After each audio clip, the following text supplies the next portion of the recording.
இப்போ நம்ம வந்து 1805 ரூபா இருக்குது. மணி பார்த்திங்கன்னா 1:21. நான் இதுக்கு முன்னாடி எடுத்த வீடியோவில் அப்லோட் பண்ணிவிட்டு வர்றதுக்கு இவ்வளோ நேரம் ஆயிடுச்சு. இன்றைக்கி நான் 2% தான் பேசியிருக்கேன். அடுத்து இப்போ வந்து நான் பேச போகிறேன். அதுக்கடுத்து பேசுகிறது உள்ளக்கவாரே நம்ம போயிட்டு ஸ்க்ரீனில் ரெக்கார்ட் ஆகுதா என்னன்னு தெரியல, பார்ப்போம். இப்போ நான் வந்து எதுவுமே கட் பண்ணலை, என்னமே பண்ணலை.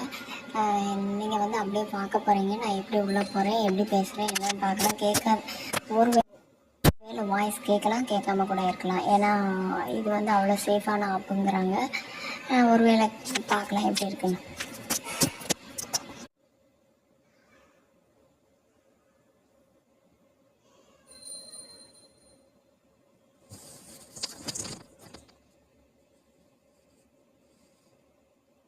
இதில் நான் வந்து ஃப்ரெண்ட்ஸுக்கு செலக்ட் பண்ணிக்கிறேன், ஆன்லைன் சொல்கிறேன். அப்போ இதில் வர்ற பொண்ணுங்கள்லாம் தப்பான பொண்ணுங்கன்னு அவங்களாம் நினச்சிக்கிறாங்க போக. சரி வாங்க, நான் இந்த வீடியோவை இப்போ எனக்கு எவ்வளோ கிடச்சிருக்குன்னா 1816 ரூபா கிடச்சிருக்கு. இப்போ நான் இதை வந்து இந்த வீடியோவை அப்லோட் பண்ணிவிட்டு அடுத்து உங்கள்கிட்ட பேசும்போது நான் உங்கள்கிட்ட அடுத்து ரெக்கார்ட் பண்ணுறேன். சரிங்களா? மறக்காமல் நம்மளோட சேனலை சப்ஸ்கிரைப் பண்ணிக்கோங்க. நன்றி, வணக்கம், பை பாய்.